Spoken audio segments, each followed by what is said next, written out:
Bonjour! J'ai fait une surprise, hein? Alors, bonjour, je suis Renée Ouimet, je suis directrice du mouvement Santé mentale Québec. On a décidé aujourd'hui, comparativement d'habitude, de présenter les visages avant de présenter les diapos. Alors, vous avez à côté de moi Hélène Godin. Bonjour. Je vais vous présenter un peu plus tantôt. Et puis, vous avez, moi j'ai une mémoire des noms qui est terrible. François-Bernard Malo, qui est là, qui vient d'arriver de Québec. Alors, je vous remercie beaucoup d'être avec nous aujourd'hui.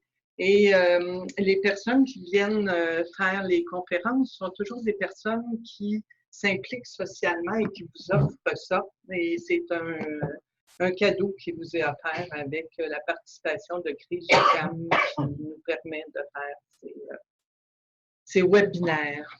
Alors, nous allons partager l'écran maintenant. Alors, il y a plusieurs d'entre vous qui avez déjà vu les diapos qu'on va présenter, mais je souhaite encore vous les présenter parce qu'il y a toujours des nouvelles personnes et c'est quand même important d'accueillir les nouvelles personnes. Dans nos 7 astuces, on parle de créer des liens, d'accueillir. Alors aujourd'hui, le titre du webinaire, c'est « La curiosité, un muscle qui se développe ». Ce webinaire-là fait partie de 3 webinaires dans le cadre de notre campagne annuelle dont le thème est « Découvrir, c'est voir autrement ». Alors, on ne pourrait pas faire ça sans l'appui de Crise UQAM, sans l'appui du ministère de la Santé. Le défi santé, Capsana est un partenaire important avec nous, puis Figure 5, qui est nos traducteurs qui font ça pro bono chaque année, qui traduisent nos outils. Alors, on veut les remercier aujourd'hui.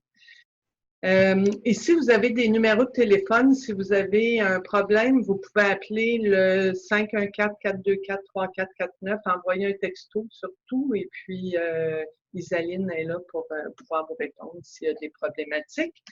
Il va y avoir 20 minutes à chaque personne, qui va être allouée à chaque personne, et puis vous allez pouvoir poser vos questions par chat, et moi je vais récupérer vos questions et on va les poser à la fin de la rencontre, mais vous allez voir, il va aussi y avoir des sondages aujourd'hui, ça va être très interactif. C'est important que je vous présente, vous pouvez voir nos membres à travers le Québec. On est un regroupement d'organismes communautaires à travers le Québec et il y a des membres, pas dans toutes les régions, mais dans plusieurs régions. Je ne vais pas tous les nommer, mais vous pouvez les voir à l'écran. Donc, vous pouvez venir sur notre site et découvrir qui sont nos membres et les activités qu'ils offrent sur le territoire.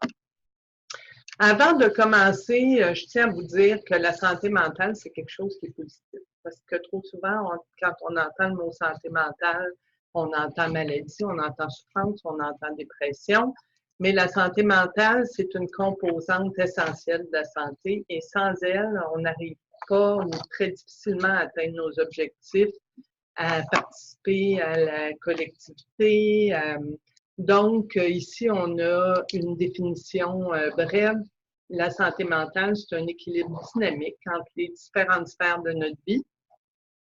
Et puis, elle nous permet d'agir, de réaliser notre potentiel, de faire face aux difficultés normales de la vie, d'amener notre contribution à la communauté.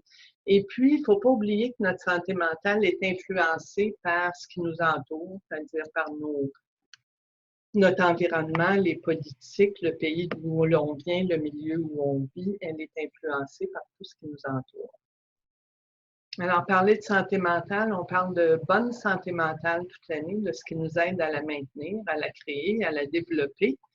En novembre, on vous invite à faire la fête des voisins au travail. Sur le site du Mouvement Santé mentale Québec, vous pouvez tout trouver pour faire une fête des voisins et créer des liens. Vous nous envoyez une photo, puis vous pouvez avoir des beaux prix. Il y a des magnifiques prix à gagner. Et notre campagne 2019-2020, Découvrir, c'est voir autrement, c'est une manière de parler des stratégies d'adaptation. C'est-à-dire, on passe notre vie, notre journée, notre quotidien, nos semaines au travail, dans notre vie privée, à vivre des changements et à devoir s'adapter à toutes sortes de situations, heureuses et des fois moins heureuses, et choisies et non choisies. Et aujourd'hui, on va parler des bénéfices de la curiosité parce que la curiosité nous permet de déployer, d'avoir des nouvelles stratégies d'adaptation auxquelles on n'a pas pensé.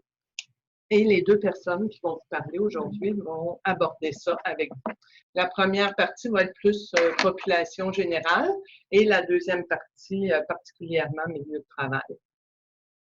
Alors, vous voyez tout ce qui est disponible sur notre site. Découvrir fait partie d'une campagne qui va durer jusqu'en 2025 sur 7 astuces pour se recharger. Alors, vous avez des dépliants pour les milieux de travail, les jeunes, les adultes, les 18-128 ans, des fiches d'animation, des webinaires en ligne. Écoutez, tout ça est là pour vous, pour les diffuser, pour les utiliser. La campagne vous appartient. Les deux personnes qui vont nous parler de curiosité et qui ont fait le lien entre curiosité et créativité sont Hélène Godin, qui est chef de la création à la Factory, l'École des sciences de la créativité de Montréal. Moi, je me demande qu'est-ce que je vais faire. Je suis une jeune vieille et puis je me demande ce que je vais faire quand je vais être une grande vieille. Puis je peux vous avouer que la créativité, une école des sciences de la créativité, je trouve ça vraiment, vraiment excitant. Vous êtes la bienvenue. Et François-Bernard Malo, qui est professeur à la Faculté des sciences sociales de l'Université Laval, mais particulièrement directeur de la formation continue, que j'ai lu. En gestion des ressources humaines et en relations industrielles. Alors, vous allez nous aider, vous allez nous ouvrir des portes par rapport au milieu de travail aujourd'hui. Alors, on commence tout de suite avec Hélène Godin. Super. Bonjour tout le monde. Il faut dire, déjà d'entrée de jeu, je vais dire que c'est une première pour moi, le webinaire. Là, je vais essayer d'imaginer les centaines de personnes qui nous écoutent aujourd'hui sur un sujet qui est fort important, en fait, la santé mentale, qui même pour moi, au départ, je n'avais pas fait le lien santé mentale et maladie mentale. Ça fait que c'est intéressant justement de regarder comme ça et sans le savoir, évidemment, santé mentale égale vraiment créativité pour moi. En fait, quand je dis sans le savoir, je n'avais pas prémédité tout ça, mais à force de discuter donc avec l'équipe ici, je me suis rendu compte qu'effectivement, c'est quelque chose à cultiver dans notre quotidien. Alors, l'objectif, en fait, de ma présentation, ou en fait, la direction que je souhaite y donner, c'est vraiment qu'on réfléchisse à la créativité comme posture créative parce que, et la développer, l'importance aussi qu'on lui met à la développer parce qu'on vit dans un monde qui change à une vitesse fulgurante. On fait juste penser à l'évolution de l'écriture sur le long chemin de la vie. Aujourd'hui, ce qui change, c'est la vitesse à laquelle les choses changent. Et la technologie évolue plus vite que l'humain, donc on a des défis aujourd'hui qui nous demandent d'être agiles et qui nous demandent en fait de s'adapter constamment. Elle est toujours en mode apprentissage. Donc, ça demande énormément à l'humain. Pour certains, c'est super excitant. Pour d'autres, ça peut être complètement tétanisant, voire même stressant. Donc, c'est regarder, en fait, regarder cette problématique-là aujourd'hui avec un œil de créativité. Donc, soudainement, ça devient comme juste un peu moins stressant tout ça. Donc, il y a aussi un fait important qui est à soulever. Il y a plusieurs statistiques sur les emplois qui vont changer.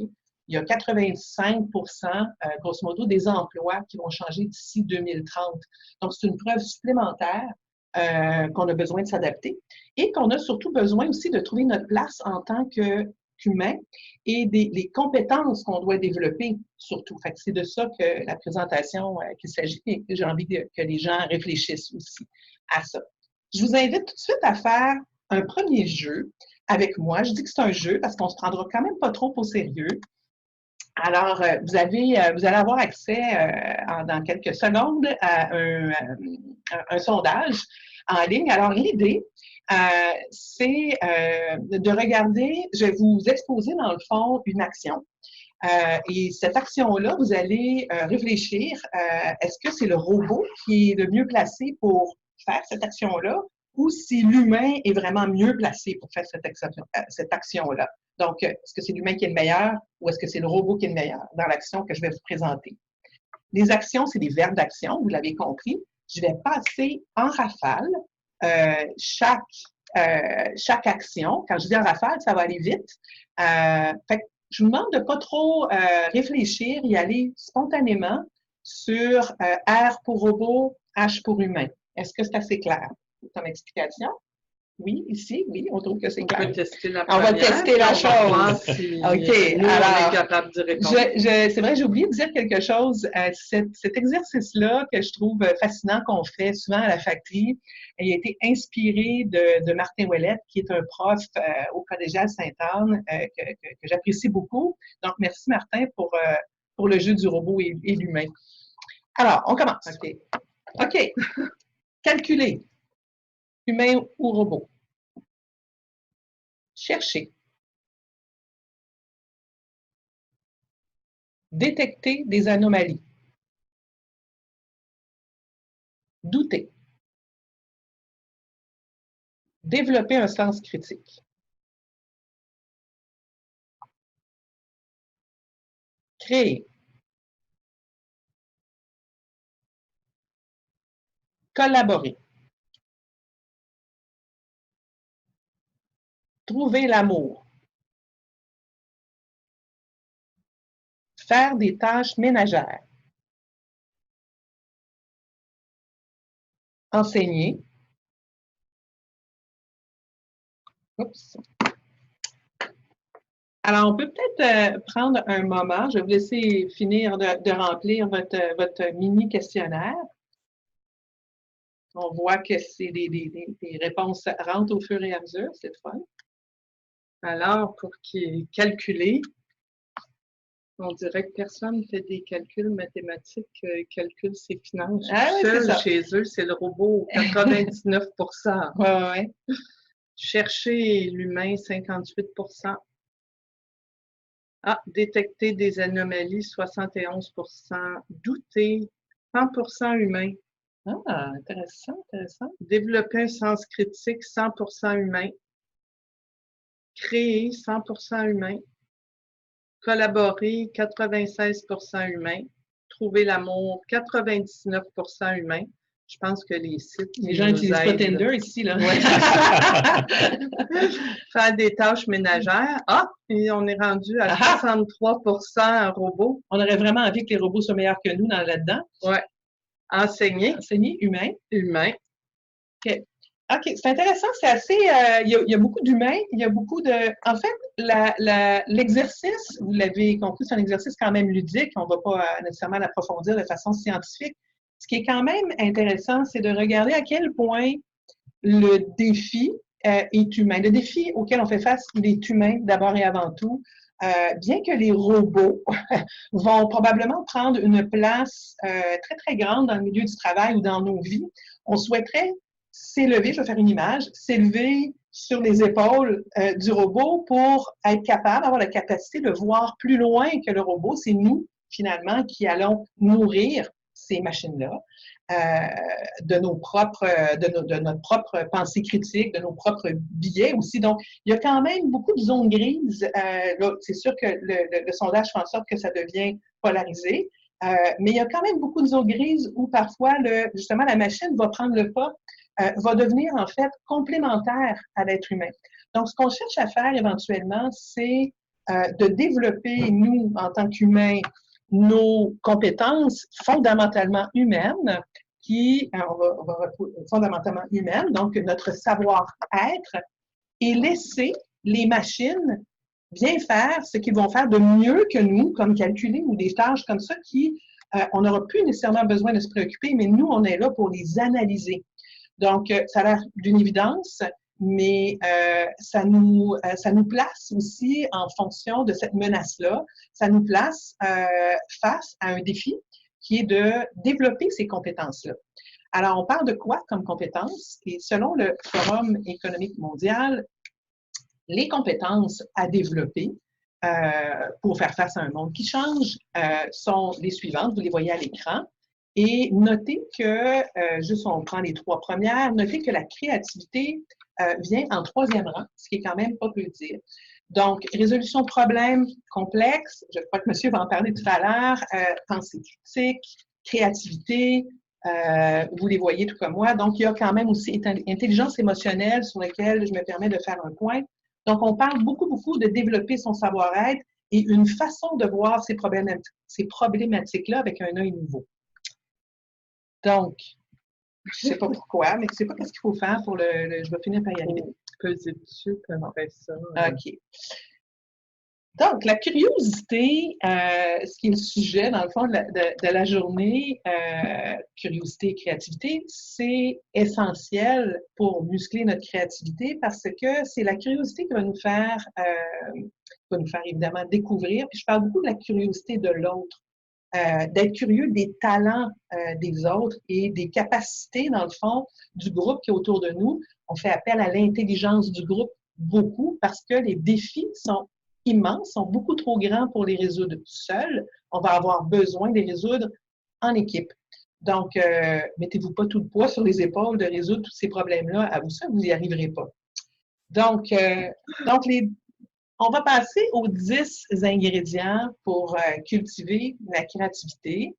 La Factory, qui est une école de créativité, on a développé ces 10 ingrédients-là. Donc, on va passer au travers aujourd'hui.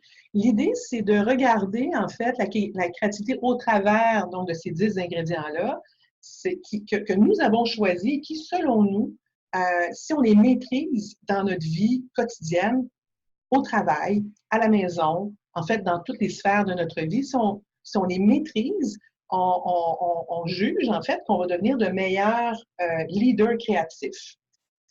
Donc, on va regarder ces 10 ingrédients-là ensemble. Je vais vous les contextualiser. Mais je vais vous demander aussi, pendant que je parle de chacun, de réfléchir de votre côté si vous aviez à vous noter sur une note de 1 à 10, est-ce que vous jugez que vous maîtrisez bien cet ingrédient-là ou si vous jugez que vous le maîtrisez très peu, si vous avez beaucoup de place à apprendre. Donc, je maîtrise très bien ou très peu. Donc, je vous invite à prendre des notes mentales ou, encore mieux, une petite note écrite parce qu'à la toute fin, on va essayer de faire comme une espèce de diagnostic global de tout ça. Alors, on y va. On va appuyer. On change la slide. Voilà. Alors, le premier, j'espère que tout le monde est prêt. Donc, le premier ingrédient qui est embrasser l'inconnu. Je le disais tout à l'heure, dans le fond, les métiers changent à une vitesse phénoménale. On est toujours en situation d'apprentissage, donc c'est vraiment le point. Ici, on est dans beaucoup de situations inconnues. Donc, ce que ça veut dire techniquement, c'est qu'on ne connaît pas la réponse. Dans un problème complexe, on ne sait pas quelle va être la réponse au bout. Donc, ça nous demande énormément d'agilité, bien entendu. Alors, c'est pour ça qu'on a illustré ça avec de la plasticine, parce que le défi dans tout ça, c'est de se faire confiance, hein, de continuer à se faire confiance, même si on se sent un peu étiré dans tous les sens. Donc, l'analogie avec la plasticine, on peut prendre plein de formes différentes, mais bon, à la toute fin, quand même, on la remet en petite boule, puis on la remet dans le pot, ça reste encore de la plasticine. Donc, le parallèle que je fais, qui est peut-être un peu loin, c'est que nous-mêmes, quand on connaît bien nos forces, on est capable de s'étirer un peu, on connaît aussi nos limites. Donc, on est capable d'aller chercher après ça autour de nous qui peut bien nous compléter. Donc, la question, c'est quelle est votre capacité d'adaptation face à l'inconnu? On va revenir. Donc, le deuxième, c'est s'ouvrir à la collaboration. Pour moi, cet ingrédient-là, c'est un des ingrédients les plus importants. C'est faire appel à l'intelligence, on va parler de l'intelligence du groupe, de mettre plusieurs cerveaux différents pour régler une problématique. C'est la source même de la créativité collective, la créativité tout court, selon moi. Un des exemples que j'aime beaucoup soulever, c'est l'exemple du MIT, en fait, du Building 20. Pour ceux qui ne le connaissent pas, je vais essayer brièvement d'expliquer quelle est cette référence. Donc, Building 20 du MIT, qui est le Massachusetts Institute of Technology à Boston. Au début du siècle, ils avaient une problématique, il y avait juste comme trop d'étudiants sur le campus. Ils ont dû les mettre un peu à la va-vite dans un building qui était probablement du numéro civique 20. Donc, Building 20. Pourquoi ce building-là est devenu mythique? Parce que ils ont mêlé plein de monde qui venait de différentes facultés ensemble, parce que d'habitude, la faculté de médecine restait avec la faculté de médecine. Les facultés étaient dans des départements. Et là, soudainement, ils ont tous été mélangés, tout le monde.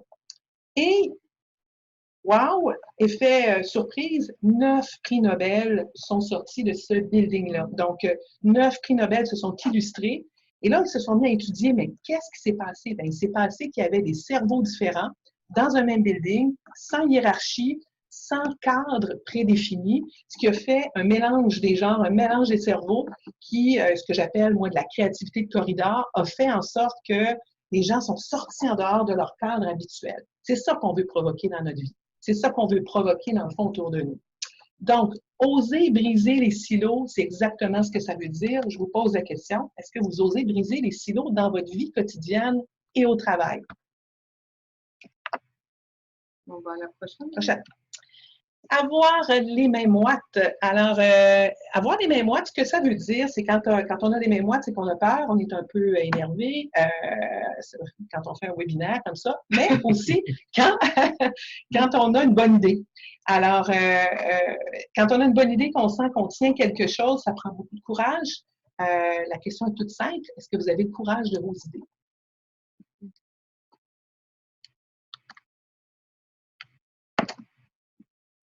L'ingrédient suivant, c'est l'écoute. Écouter pour vrai. Alors, l'écoute, pour moi, c'est vraiment un art qui se perd parce que tout va vite.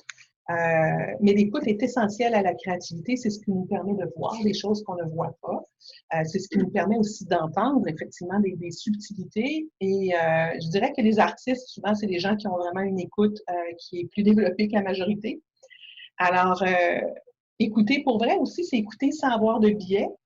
Et je dirais que dans le milieu du travail, ce qui arrive souvent, c'est plus les gens montent en hiérarchie dans leur travail, ils se mettent forcément dans une position dans une position de solution et non dans une position d'écoute.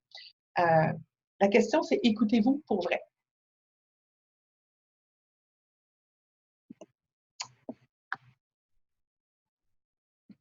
Le prochain, c'est mettre son casque d'explorateur. Ici, on parle d'avoir l'attitude du voyageur, l'attitude de celui qui a envie de défricher, celui ou celle qui a envie de découvrir. Et le défi ici, c'est de prendre le temps. Je pense que tout le monde est face à un défi de temps. On est pris avec nos téléphones cellulaires au lieu de prendre le temps de regarder, d'écouter et d'aller visiter des musées, peu importe, de voyager. Est-ce que vous vous accordez du temps pour explorer des nouvelles idées?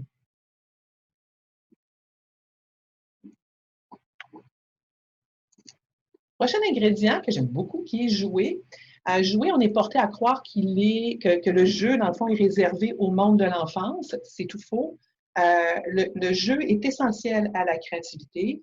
Et le jeu même doit se pratiquer même dans les milieux plus sérieux, comme le milieu du travail. En fait, dès qu'on est face à des choses plus sérieuses dans la vie, on pense qu'on a moins le droit de jouer. Le jeu nous permet de se tromper. Si on se remet dans le fond dans l'attitude, la position, la posture de l'enfant, c'est que l'enfant, il se permet de jouer, il apprend de ses erreurs, puis il refait. Alors, c'est un peu cette attitude-là qu'on cherche à avoir pour développer sa créativité. Mais l'exercice vraiment qui est le plus difficile, c'est de l'amener au quotidien dans des tâches qu'on fait au travail. Donc, c'est plus une philosophie qu'on parle de vie. Donc, est-ce que vous êtes capable de jouer au quotidien? Êtes-vous capable d'amener cette philosophie-là de la pensée enfant, dans le fond, dans votre vie de travail, même chez vous aussi, avec vos enfants, avec vos enfants en général, c'est plus facile. Donc, êtes-vous capable de jouer au quotidien?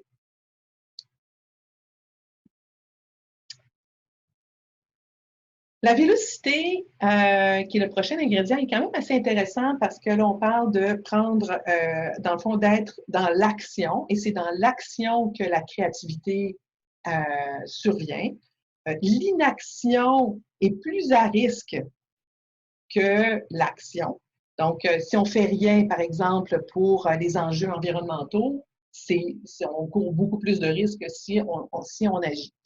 Donc, l'idée est d'être toujours en mouvement, d'avoir toujours quelque chose qui nous préoccupe dans la tête, un défi qu'on se donne et d'être toujours en mouvement. Est-ce que vous êtes en mouvement toujours? Avez-vous toujours quelque chose sur la planche à dessin? Ça n'empêche pas de se reposer. Non. Le prochain, c'est briser une règle. Donc, briser une règle, ici, on parle de l'attitude de l'entrepreneur. Donc, penser à briser le statu quo, on pense en fait à tous les modèles d'affaires qui ont brisé dans la dernière décennie certains statu quo comme Uber, les Airbnb de ce monde, les Elon Musk aussi qui arrivent avec, Elon Musk est l'inventeur, entre autres, de la Tesla, qui est le véhicule électrique. Donc, ils ont défié le statu quo de grandes industries ou de grands mouvements. Ils ont défié ça. Donc, je vous demande à une plus petite échelle, je comprends très bien que nous ne sommes pas tous des Elon Musk nous-mêmes, mais est-ce que vous êtes prêts à briser le statu quo pour vraiment quelque chose que vous croyez profondément, vraiment une mission que vous vous êtes donnée? On est rendu au 9e, qui est écouter sa petite voix. Écouter sa petite voix, bien que c'est l'intuition. On parle vraiment vraiment l'intuition qui nous habite, cette petite voix qui nous parle, auquel il faut faire confiance. Donc, au-delà de la logique, il y a l'intuition. Et sachez qu'aujourd'hui, la NASA enseigne l'intuition à ses scientifiques pour faire face à justement des situations d'urgence. Donc, c'est assez intéressant de voir à quel point, quand on parlait des robots et à quel point la technologie prend le pas sur nous, individuellement, notre intuition, lui faire confiance, c'est aussi faire confiance à un paquet de données, dans le fond, qui a été emmagasiné dans notre propre tête et dans notre propre corps. Est-ce que vous faites confiance à votre intuition? Et le dernier, qui est, et non le moindre, qui est s'accomplir. S'accomplir, en d'autres mots, il y a des gens qui disent être sur son X.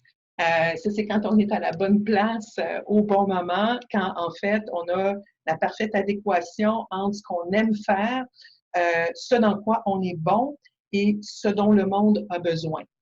Donc, quand on trouve vraiment ce X-là, ben, on est vraiment en position de faire bouger puis de faire changer des choses dans le monde.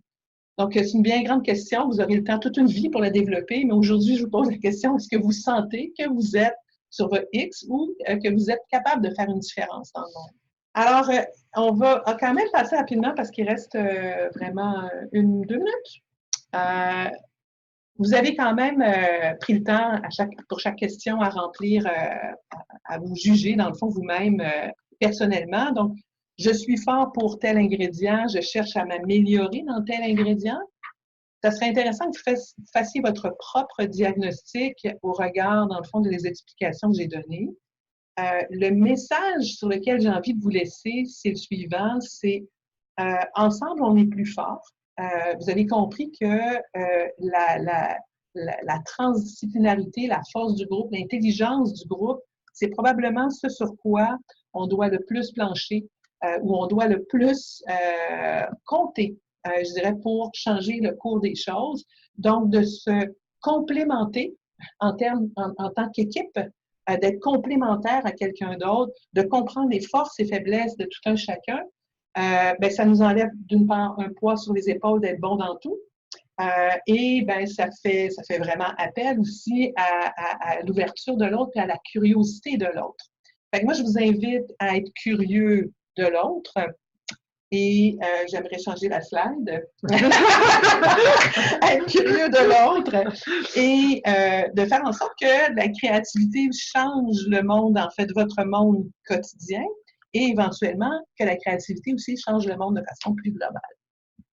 Merci. Merci beaucoup. Ce qui est intéressant dans tout ça, c'est que ça s'applique partout.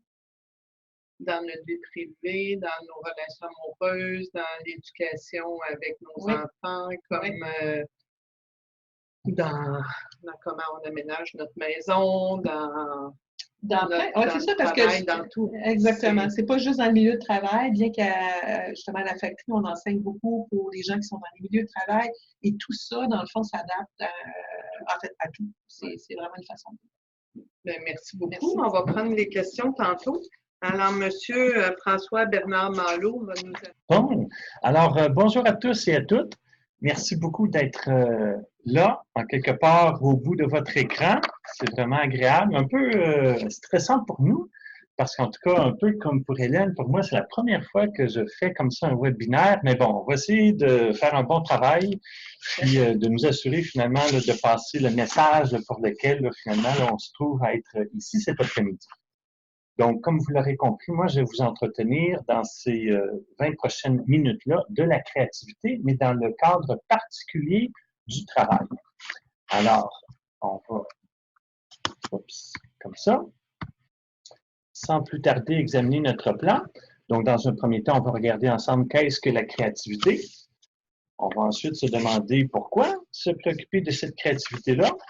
Dans un troisième temps, on va se demander comment on peut adopter une posture créative vraiment au travail. Puis enfin, on va terminer par certaines techniques pour, on va le voir tantôt, diverger, puis techniques pour converger. Bref, toutes sortes de moyens pour résoudre des problèmes complexes, parce que comme on va le voir, en milieu organisationnel, on n'est pas créatif juste pour le plaisir de l'être. On va être créatif parce qu'on fait face à un problème complexe, puis on cherche justement à y trouver des solutions originales. Donc, d'entrée de jeu, qu'est-ce que la créativité? Teresa Amabile, qui est l'une des plus grandes professeurs-chercheurs au monde sur la question, nous propose de définir de la manière suivante la créativité. C'est rien d'autre que la capacité d'un individu, pour nous-mêmes ajouter d'un groupe ou d'une équipe, de proposer, face à un problème complexe ou à un nouveau défi, une solution à la fois originale, mais aussi utile. C'est-à-dire que être créatif, pas juste celui qui s'habille, permettez-moi l'expression, différemment ou de manière un peu bizarre, mais créatif, celui qui va être effectivement original, mais dans une perspective aussi d'être utile. Donc, ces deux notions-là sont très importantes à garder en tête parce qu'on va le voir tout à l'heure. Si, face à un problème complexe, on est en mesure de proposer des idées parfois un peu farfelues, sans lien avec les besoins de l'organisation ou encore du client qui est en relation avec l'organisation, ben, on ne peut pas dire que nous avons donc été créatifs. Ce qui est important aussi de noter tout de suite, c'est la magnitude ou l'étendue, allons-nous dire, de cette créativité-là. Cosbel, Bighetto et Ronco, dans une publication qui date maintenant de quelques années, vont nous apprendre qu'il y a au moins 4 niveaux de créativité. La mini, la petite, la moyenne, puis la grande.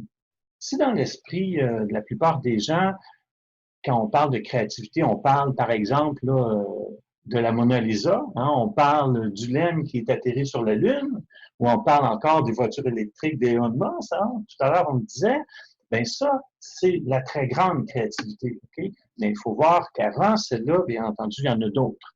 Au quotidien, celle que, par exemple, moi, j'utilise pour faire des gribouillis dans mon agenda personnel, ben c'est une forme de créativité. Vous l'aurez compris, ce qui est personnel, voire intime, puis qui n'est pas reconnu par d'autres, parce que je l'ai fait pour moi-même. Le deuxième niveau, c'est la petite créativité. Celle qui va être publique, donc en quelque part un peu plus objective, c'est-à-dire qui va pouvoir être reconnue par d'autres, mais qui, vraisemblablement, en tout cas, va être de niveau amateur. Si, par exemple, je me construis, moi, un cabanon dans mon jardin, je pourrais entreposer mes outils, je le décore de façon originale. Bon, ben, puis ça m'est utile, vous l'aurez compris, c'est une petite créativité. Puis enfin, notre troisième niveau, c'est la créativité professionnelle. C'est-à-dire, cette fois-ci, la créativité mise en place par quelqu'un qui, en toute objectivité, a fait quelque chose qui a une grande valeur pour la société. Donc, par exemple, la construction d'une tour à bureau par un bureau d'architecte, qui n'est pas nécessairement la tour du CN, disons cela à Toronto, la tour Eiffel, mais qui pourrait quand même être considérée comme une créativité, disons, de moyenne portée. Puis, vous l'aurez compris, la grande créativité, c'est à laquelle on pense toujours, ben, c'est par exemple notre fameuse tour du CN, la tour du Stade olympique, la tour Eiffel à Paris. Bref, gardons en tête que quand on parle de créativité, il ne faut pas se sous-estimer parce qu'effectivement, chacun et chacune est capable d'être créatif. Il faut reconnaître que, bien entendu, cette magnitude-là va varier de l'individu à l'autre, de circonstance aussi à l'autre. Donc, une fois qu'on a défini la créativité, il nous importe maintenant de se demander pourquoi être créatif. Tout à l'heure, Hélène me dit on peut être créatif au quotidien hein, pour améliorer sa vie. On peut être créatif pour avoir du plaisir. Hein? Mais en contexte organisationnel, okay, il est très important, on va le dire encore une fois tout à l'heure, on va être créatif pour résoudre un problème complexe. Donc, qu'est-ce qu'un problème complexe? C'est un problème qui, d'abord, hein, est difficile à comprendre, c'est-à-dire dont on ne connaît pas toujours toutes les causes ni toutes les conséquences. On ne connaît pas son origine, hein, puis surtout, hein, c'est un problème à l'égard duquel il n'existe pas, à notre connaissance, de solution connue, mutuellement acceptable hein, pour toutes les parties en présence.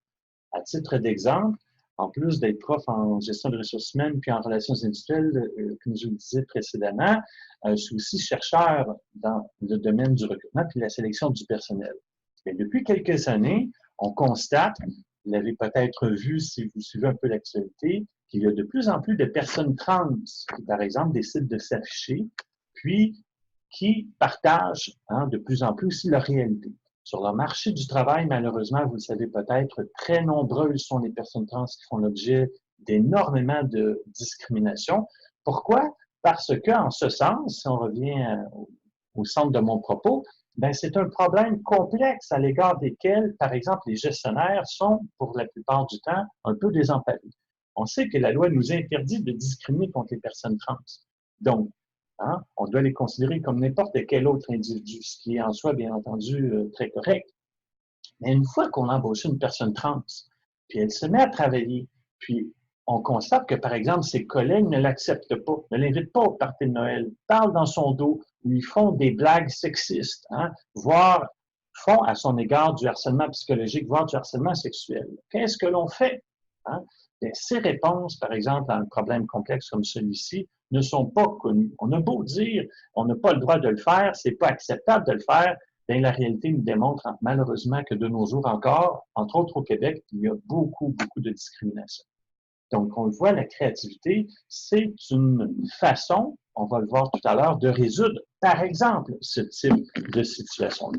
Ce type de situation-là que l'on rencontre de plus en plus parce que notre monde, Hélène le mentionnait tout à l'heure, est de plus en plus en transformation, aussi bien d'un point de vue social et culturel, par exemple la problématique des personnes trans, mais aussi d'un point de vue économique, d'un point de vue technologique, d'un point de vue juridique.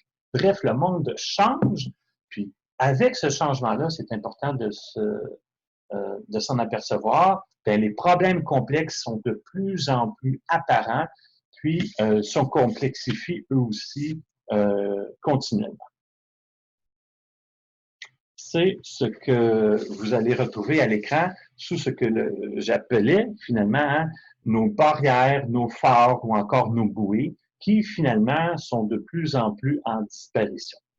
Pour citer un auteur québécois hein, à ce sujet-là, lui, il parlait de la liquéfaction de plus en plus de notre monde, c'est-à-dire d'un monde où finalement on a tendance tous et toutes à perdre nos repères. Hein? Donc, qu'est-ce que c'est, par exemple, en 2019, hein, un enfant?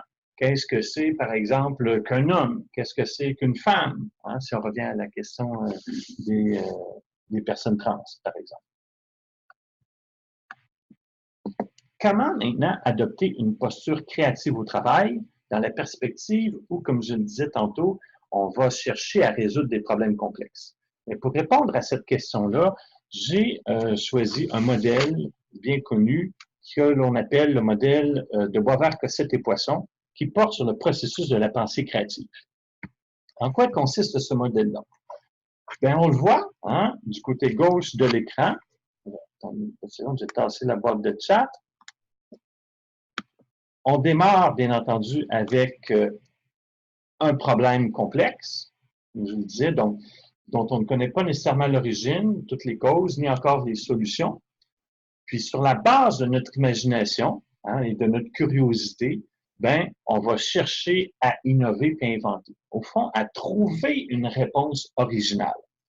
ce que les recherches nous mentionnent, c'est qu'au niveau organisationnel, cela va fonctionner si on est capable de travailler en équipe, on le disait aussi tout à l'heure, multidisciplinaire, c'est-à-dire des gens qui proviennent, par exemple, du service des ressources humaines, de la production, du marketing, hein? Puis en plus, on prend la peine aussi d'impliquer au sein de notre groupe de résolution de problèmes, pas juste des employés, mais parfois aussi des clients, des partenaires d'affaires, des ressources externes, comme peut-être des gens formés à l'école de la créativité dont on parlait précédemment. Bref, on le voit, le processus de résolution de problèmes doit être pris en charge par une équipe comme ça, multidisciplinaire, qui dans un monde idéal devrait aussi fonctionner de manière démocratique. Qu'est-ce que je veux dire par démocratique? Ben, je veux dire qu'à la fin, il n'est pas normal que ce soit le seul et unique patron qui décide de tout, puis de ce qui devrait arriver, parce qu'encore une fois, toutes les recherches le démontrent, les gens qui ne peuvent pas prendre part aux décisions, mais qui ne sont qu'utilisés pour générer des idées de solutions, ben, ont au fait de s'apercevoir de la façon dont les choses se passent, puis vous pouvez être assuré que la prochaine fois qu'ils seront invités, ben, ils ne participeront pas à ce genre de processus. Ils vont y participer s'ils ont aussi été impliqués dans la prise de décision, puis bien entendu dans son implantation. Idéalement, tout cela aboutit à ce que l'on appelle une création, c'est-à-dire une nouvelle solution, qui, par une boucle de rétroaction, va faire apparaître, bien entendu, de nouveaux problèmes. Donc, en quelque part, vous l'aurez compris, c'est pour ça aussi que le monde se complexifie de plus en plus et les changements s'accélèrent, tout simplement parce qu'à chaque fois qu'on trouve une réponse à un problème, bien, on en crée, bien entendu, de nouveau. Donc, vive en ce sens l'humanité, on est encore là, je pense, pour longtemps. Alors, ce qui est aussi important de préciser en lien avec ce processus-là, Boisvert, Cossette et Poisson vont nous le faire réaliser, c'est qu'il n'est pas aussi facile que cela à maîtriser. En fait, la plupart des gens que l'on va inviter à la table ne seront pas toujours en mesure d'être créatifs. Pourquoi? Bien parce qu'ils vont faire obstacle, finalement, ou ils vont faire face à des obstacles, parfois conscients, parfois inconscients, qui sont très nombreux, puis que j'ai, pour vous, regroupés en 4 thèmes particuliers qu'on va examiner assez rapidement dans les prochaines minutes. Donc, d'abord, un certain nombre d'obstacles organisationnels, ensuite un certain nombre d'obstacles personnels, ensuite un certain nombre d'obstacles environnementaux, puis une dernière catégorie un peu fourre-tout, comme vous allez le voir, qui va venir compléter l'ensemble. Si on débute avec les obstacles, allons-nous dire, organisationnels. C'est M. Jaoui, en 1979, qui nous les a listés pour la première fois, puis qui va nous dire qu'à son avis, il y en a 4 grands, qui sont finalement des emprises, ou pour ne pas dire des façons de faire avec lesquelles nous ne sommes pas capables de prendre de la distance. Le premier, c'est la tradition. Le deuxième, la logique, le raisonnable. Le troisième, l'éducation.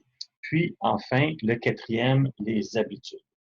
Donc, vous aurez compris que si on évolue dans une organisation vieille et ancienne, où on a toujours prôné, par exemple, le fait d'être raisonnable et, comme le disait tout à l'heure Hélène, de ne pas jouer parce que le travail, c'est sérieux, vous aurez compris, on a beau réunir des gens autour d'une table pour trouver des solutions originales et utiles, ils ne seront pas capables de le faire parce qu'ils portent avec eux, inconsciemment, tout ce bagage-là qui les empêche de voir autrement. Donc ça, c'est un premier ensemble d'obstacles.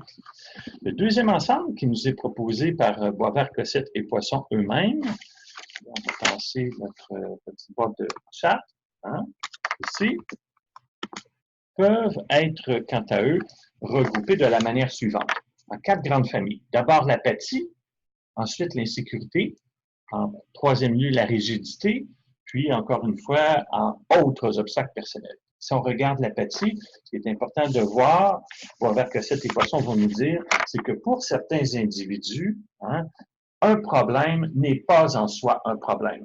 Bien, vous aurez bien entendu deviné que si pour l'individu, la problématique des personnes trans ne l'intéresse pas, puis ne veut rien susciter en lui, bien, ça ne sert à rien de le mettre autour de la table, parce qu'il ne sera pas intéressé éventuellement à faire quoi que ce soit, parce que pour lui, ce problème-là ne le motive pas du tout. Donc, premier obstacle extrêmement important à prendre en compte. Deuxième obstacle, l'insécurité. Dans plusieurs groupes, entre autres dans une organisation où traditionnellement on a puni les gens qui se trompaient ou qui commettaient des erreurs, ben, on peut avoir des gens qui, effectivement, ont peur de commettre des erreurs en proposant des idées X ou Y. Dans certains cas, cette insécurité-là peut même aller jusqu'à la peur du ridicule, hein? Puis éveiller, dans certains cas aussi, de mauvais souvenirs. Donc, c'est très important, vous l'aurez compris, quand on choisit des gens pour les mettre autour d'une table, bien, de s'assurer, hein, de mettre les conditions en place pour qu'ils ne tombent pas dans un état d'esprit où ils vont se sentir insécures, puis ils vont avoir peur, effectivement, de se tromper ou d'avoir l'air fou devant leurs collègues. Troisième famille d'obstacles, la rigidité, donc la difficulté à penser abstraitement, les préjugés ou les conformismes.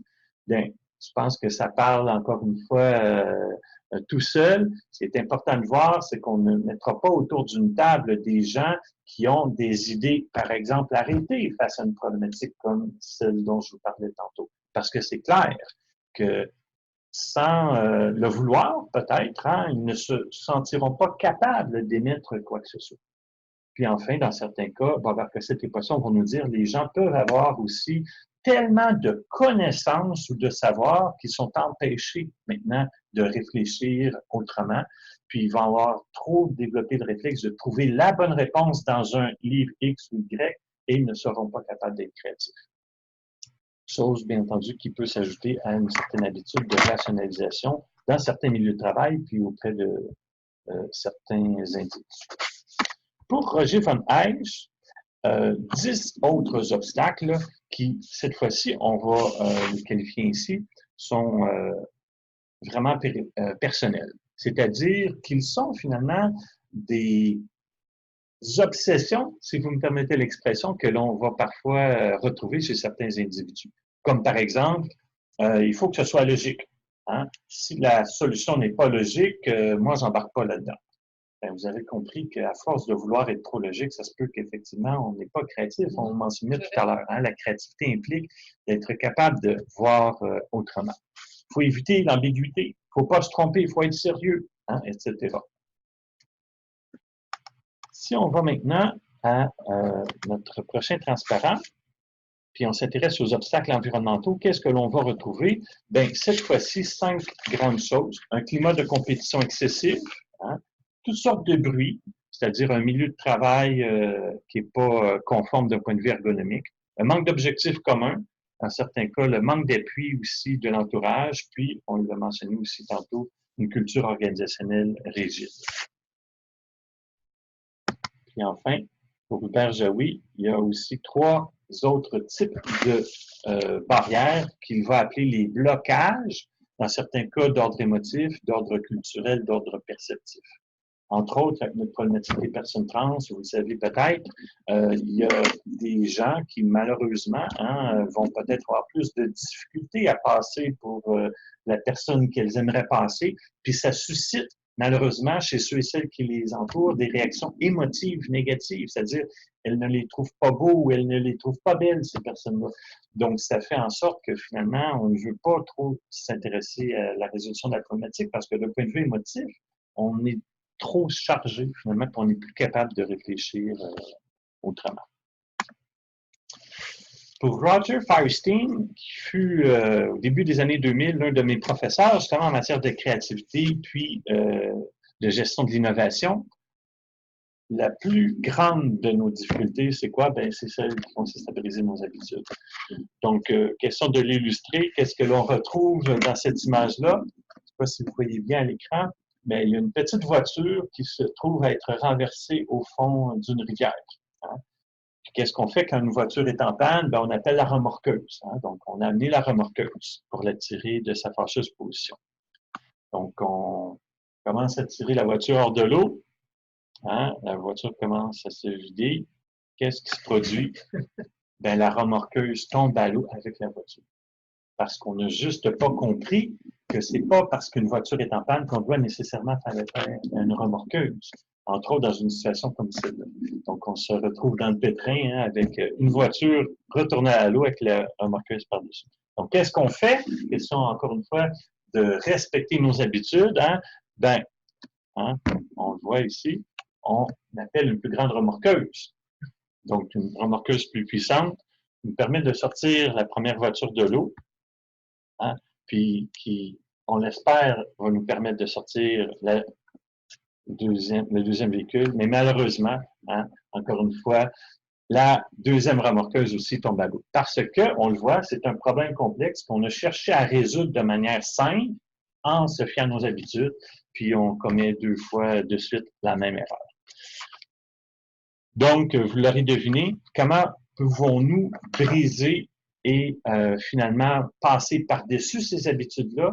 Ce que l'on enseigne en matière de gestion de la créativité et d'innovation en milieu de travail, ben, ce sont des processus de résolution de problèmes complexes qui peuvent être divers.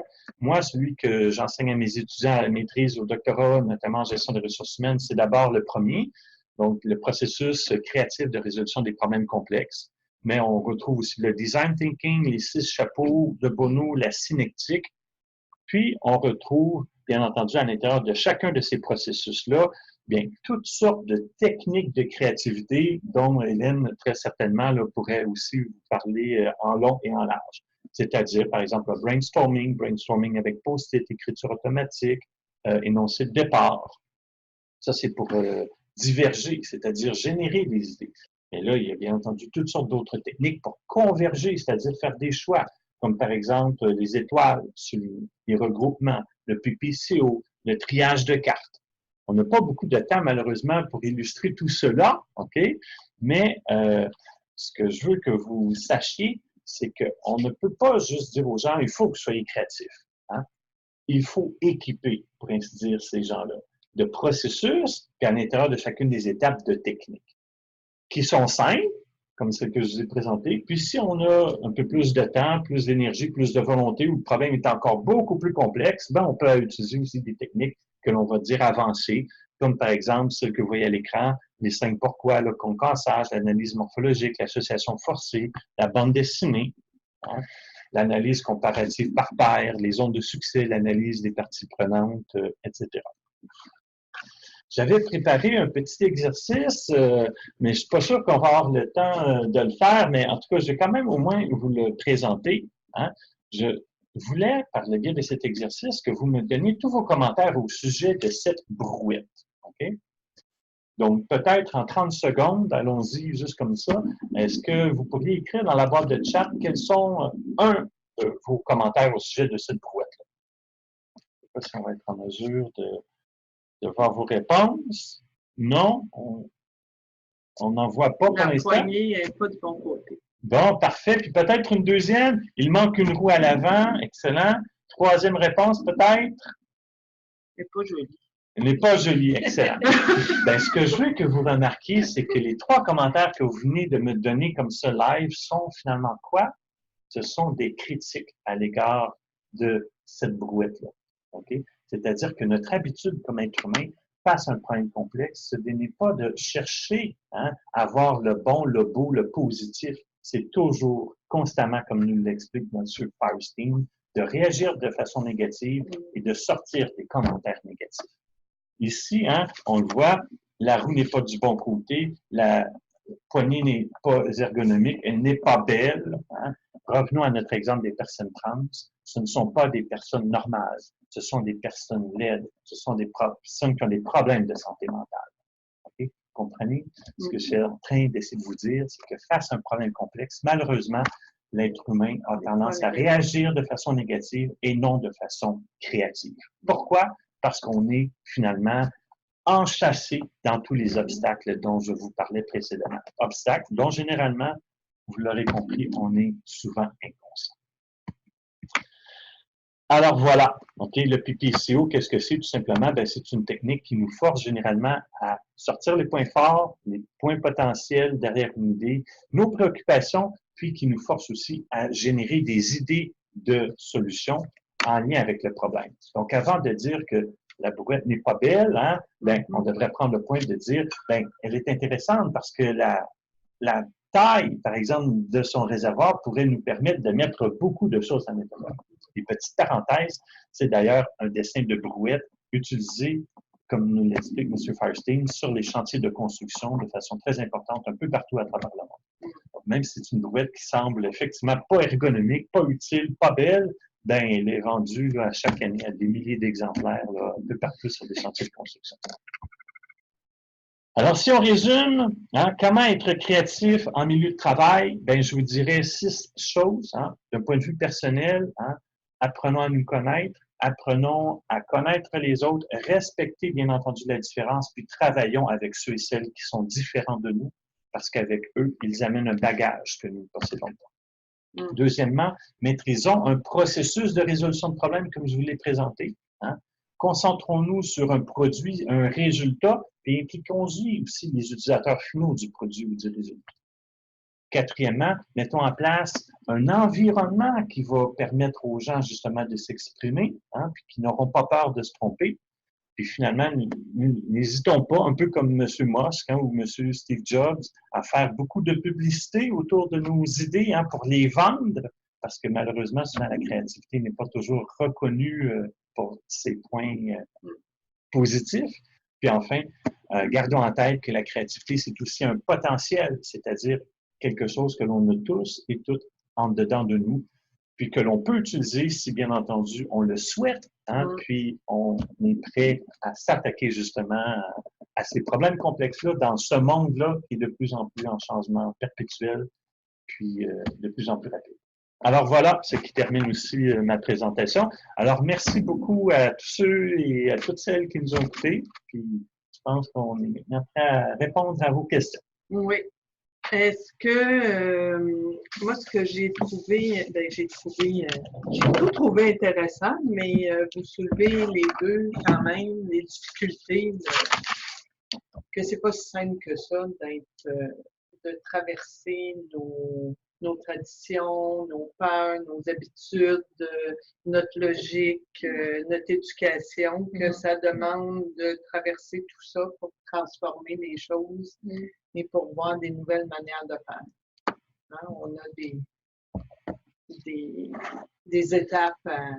On a souvent des blocages ou des façons ou on a des biais même, des façons de penser ça s'est toujours fait comme ça, donc on le fait comme ça. On le voit beaucoup dans les milieux de travail. Donc, la capacité de changer collective aussi, individuellement, des fois, peut-être on est capable de travailler sur soi-même, mais faire bouger un gros bateau comme une entreprise ou même des grandes entreprises, c'est un énorme challenge.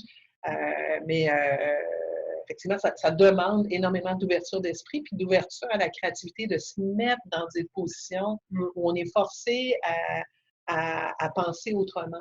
Donc, c'est un peu ce qu'on fait justement à l'école Factory. On met les gens dans une zone, on dit souvent comme une zone, on installe un filet de sécurité qui n'est pas physique, là, mais qui est vraiment pour que les gens se permettent de s'ouvrir et se permettent de se tromper aussi.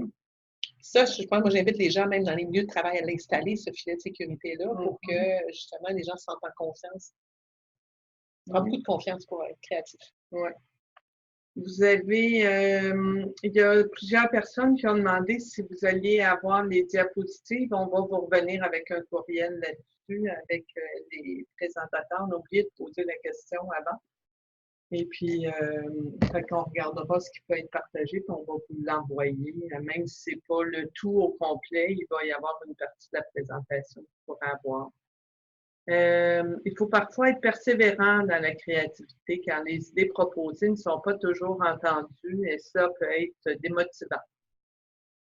Mais quand il y a une ouverture, ben, il peut y avoir un succès, ça ouvre des horizons. Merci, c'est inspirant. Donc, vous voyez la curiosité pour un moteur. Ah, j'ai perdu. Un moteur de la créativité. Ah oui. La curiosité, quel lien vous faites entre la curiosité et la créativité, vous? Ben, moi, le lien que je fais, c'est beaucoup la curiosité de l'autre. C'est la curiosité des forces. C'est sûr que ça peut prendre plein de directions différentes, mais aujourd'hui, ce que je pense, le message qui est vraiment, surtout par rapport à justement la curiosité dont on parle, c'est on est forcé à travailler en équipe, on est forcé à travailler parce que les problèmes sont plus complexes. Donc, être curieux de l'autre, s'ouvrir à l'autre, pour moi, c'est la clé c'est la clé, en fait, de la créativité. Parce que moi, je suis intriguée de savoir comment tu vas aborder telle ou telle problématique. Si je ne suis pas ouverte aux autres façons de faire, je vais rester dans mon propre schéma de pensée. Donc, pour moi, cette curiosité-là, elle est essentielle. Je ne vous regardais pas pendant que vous parliez. Je lisais, il y a une question, c'est avez-vous des propositions à faire à une équipe sur ce qui pourrait permettre la créativité? Vous en avez parlé, mais après ça, nous redire concrètement qu'est-ce qui pourrait permettre à une équipe de voir des solutions créatives? Moi, ce qu'en tout cas, j'essaie d'apprendre à mes étudiants, c'est véritablement de prendre le temps d'écouter l'autre. Tout à l'heure, Hélène en a parlé. Puis, une fois que l'on a commencé à comprendre véritablement le problème auquel on fait face, ben, c'est d'échanger de la façon la plus libre possible. Puis ici, le problème est relativement, permettez-moi l'expression, petit. Souvent, cette discussion-là va être en mesure de nous amener assez près d'une solution éventuelle. Mais c'est clair que plus le problème est complexe, plus nécessairement l'équipe en question va devoir maîtriser un processus, va devoir apprendre aussi des techniques pour justement faire la part des choses, comprendre d'où vient le problème, quelles sont les idées potentielles de solutions, comment on peut faire les tri entre ces solutions-là, comment on peut les implanter. Donc, je vous dirais, tout part pour moi, en tout cas, du niveau de complexité du problème. Plus le problème est gros et difficile, plus on va avoir besoin de gens, plus on va avoir besoin d'écoute, puis on va avoir besoin de processus de technique pour s'y retrouver. Parce qu'effectivement, ça peut sinon être très, très, très difficile. Tout à fait. Moi, j'ajouterais quelque chose peut-être je suis tout à fait d'accord avec ça. Quelque chose de tout simple qu'on peut mettre vraiment en application dès maintenant, c'est sortez de vos bureaux, sortez de votre cadre habituel. Juste le fait de prendre une marche avec ses collègues, puis en ayant en tête quelque chose sur lequel on a envie de travailler puis d'être plus créatif, ben déjà là, on vient d'ouvrir d'autres portes. Fait que ça peut être bien, bien simple comme ça. Là. Allez, sortez de vos cadres de travail habituels, sortez de vos bureaux et installez ce plaisir-là de juste explorer. Et ça c'est ce qu'on appelle un bon leadership créatif. On n'est pas là pour trouver des solutions. Surtout, je parle surtout aux gens qui dirigent les équipes, qui doivent faire souvent. Installer le cadre, c'est hyper important. Et installer le cadre, ça ne veut pas dire trouver des solutions pour les gens. Ça veut dire vraiment installer le cadre. Donc, ça peut être, on sort prendre une marche ou on fait un dîner, puis juste avoir du plaisir, on revient au travail, on a de l'ouverture aux idées nouvelles. Donc, ça peut être simple comme ça. Il y a ça, puis j'aimerais, si vous me permettez, aussi en 30 secondes, préciser qu'il faut sortir aussi de cette espèce de climat dans lequel souvent on a l'impression que la solution existe déjà chez un concurrent. Okay? Puis il s'agit juste de la trouver parce qu'elle est déjà en quelque part, cette solution-là. Il faut oser, en ce sens, réfléchir puis utiliser sa propre créativité pour l'inventer, la solution. Moi, ce que j'enseigne souvent aux étudiants, c'est que, bon, c'est intéressant de connaître des façons particulières de faire comme ceci ou de faire comme cela, mais il faut aller au-delà de la recette, entre guillemets, que l'on cherche à copier. Il faut oser inventer nos propres solutions, nos propres façons de voir les choses. Je vais vous poser 3 questions auxquelles vous pourrez répondre. Qu'est-ce qu'on fait quand il y a une personne dans l'équipe qui ne veut pas de changement, qui n'est pas motivée au changement? Comment choisir la technique? Est-ce que c'est du progrès? Puis est-ce que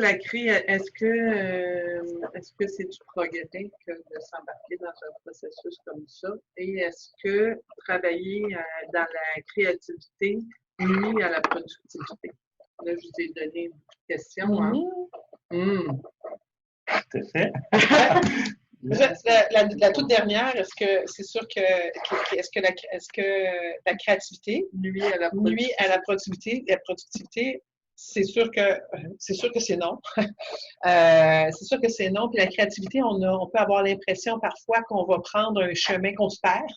mais on se perd pour mieux reprendre le chemin. Donc, il faut se donner des espaces de temps dans notre travail où on a le droit d'aller chercher, où on a le droit de se perdre en quelque sorte. Donc, quand je dis se perdre, souvent, c'est comme les gens, justement, ils ont l'impression que ils sont en train de brainstormer, ils mettent des choses sur des post-it, ça va rien donner.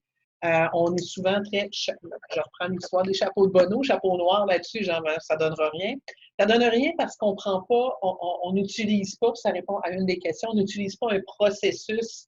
C'est important d'utiliser un bon processus de création qui fait en sorte qu'on est capable de diverger donc d'offrir un paquet d'idées, donc de se perdre puis d'aller chercher puis en dehors de la boîte. Mais il faut aussi être capable de converger, d'être capable de choisir les idées. D'utiliser un bon processus créatif, et ça s'apprend, on n'est pas là aujourd'hui justement pour vous donner toutes les techniques, ça s'apprend dans des écoles comme celle de la factory, mais aussi ailleurs. Donc, il y a des façons de faire qui font en sorte que ça rassure, il faut avoir confiance et ça rassure les équipes sur un processus établi. Donc, il y a quand même une démarche créative qui est importante à suivre si on veut apprendre à se perdre, il faut quand même avoir un certain minimum de cadre. La créativité aime les cadres. Ça, il faut vraiment le dire. C'est pas vrai que la créativité, c'est une grande page blanche. Là. On aime se donner les cadres pour être capable d'avancer. Exactement. Un processus à l'intérieur duquel, un peu comme je le mentionnais tantôt, on va retrouver les techniques particulières. Donc, pour répondre à votre question tout à l'heure, vous demandiez, René, comment on choisit les différentes techniques. Bien, je vous dirais, l'une des façons de choisir les bonnes techniques, c'est de se demander où est-ce qu'on en est face aux problèmes complexes. Est-ce qu'on est à l'étape de chercher à le comprendre? Hein? Quelles sont toutes ces causes et conséquences? Bien, là, on va voir ça. Il y a un paquet de techniques qui vont nous servir à comprendre le problème. Mais si on est à l'étape de générer des idées de solutions, bien, il y a un paquet d'autres techniques de créativité, effectivement, pour générer des idées de solutions. Puis, tantôt, Hélène parlait de l'école de la factory, hein, qui enseigne aussi ces choses-là. À l'Université Laval aussi, on le fait pour des gestionnaires. Puis, je vous dirais, vous pourriez aller sur nos sites web respectifs, là, puis jeter un coup d'œil, de voir, il y a un paquet là, de formation. En tout cas, je ne vais pas parler pour vous, mais pour nous aussi, là, où on est capable d'outiller les gens à s'y retrouver, puis effectivement à naviguer dans tout ça. Parce que c'est vrai qu'à l'origine, ça peut faire peur, puis on peut avoir l'impression qu'en étant créatif, on est contre-productif. Hein, ça, on le voit souvent dans les organisations. On a peur de cela. On se dit, ben il faut être raisonnable, il faut pas que ça coûte trop cher. Donc, on commence déjà sur les freins, vous comprenez? Alors, ces formations-là, ça nous aide justement à nous mettre dans un autre état d'esprit. Ça nous donne des repères aussi pour nous y retrouver puis aller plus loin. Est-ce qu'avec nous, vous pourriez nous donner des titres de livres, des formations qu'on pourrait envoyer avec la partie du PowerPoint qu'on peut envoyer? Oui, tout à fait. On pourra mettre des références. Il y a quelqu'un qui aimerait ça qu'on fasse un autre webinaire pour parler des techniques en créativité, comment les mettre en place concrètement. Alors, on va regarder s'il y a d'autres. Est-ce que Luc, tu as vu d'autres questions, toi? Oui, il y en a une qui était dans un autre, par une autre voie. Comment expliquez-vous la raison pour laquelle, dans certains milieux de travail, la créativité est peu valorisée ou pas suffisamment valorisée? Parce qu'en général, les gens, quand elle n'est pas valorisée, c'est qu'ils valorisent énormément les résultats. Donc, c'est sûr que si tout est concentré, toute l'entreprise est concentrée sur l'atteinte d'objectifs et de résultats, ça laisse très, très peu de place à la créativité. Donc, il faut se donner le temps d'être créatif et l'inclure dans une philosophie d'entreprise. Il y a des entreprises qui ont évacué ça au profit dans le fond, de l'efficacité et des revenus, et elles se font dépasser aujourd'hui et elles ne survivront probablement pas dans un avenir approché, puisque comme les choses changent vite, les entreprises qui ont la créativité au sein de leur mission, au sein, dans le fond, de leur ADN, Oui. vont probablement avoir un pas d'avance parce que d'abord, les gens vont être plus heureux. Dans une entreprise qui a plus de créativité, les gens restent plus longtemps. Tu as une qualité de vie au niveau des employés, et ça, c'est documenté. Et en plus, ils vont avoir un avantage concurrentiel, excusez, un avantage concurrentiel par rapport aux autres, parce qu'ils vont s'être donné le temps collectivement de trouver des solutions nouvelles. Donc, ceux qui ne le font pas, ils sont voués à l'échec. François? Et moi, je dirais, puis en même temps, ça va me permettre de rebondir sur une question à laquelle on n'a pas répondu tantôt. Qu'est-ce qu'on fait avec ceux et celles qui résistent? Oui. Dans quelque part, il y a Mhm. des organisations, il faut le reconnaître, le besoin de créativité est plus petit ou plus modeste que dans d'autres. Il y a des organisations qui, par exemple, sont dans un marché où il n'y a pas beaucoup de concurrence. Hein. Il y a des organisations où, en quelque part, les problèmes auxquels on fait face, en tout cas jusqu'à tout récemment, étaient relativement simples. Donc, il y a effectivement des organisations où on ne ressent juste pas le besoin d'utiliser notre créativité parce que nos outils actuels nous permettent de résoudre, pour ainsi dire, les problèmes. Puis d'ailleurs, c'est ce que certains qui résistent beaucoup au changement et à la créativité vont chercher aussi à mettre de l'avant.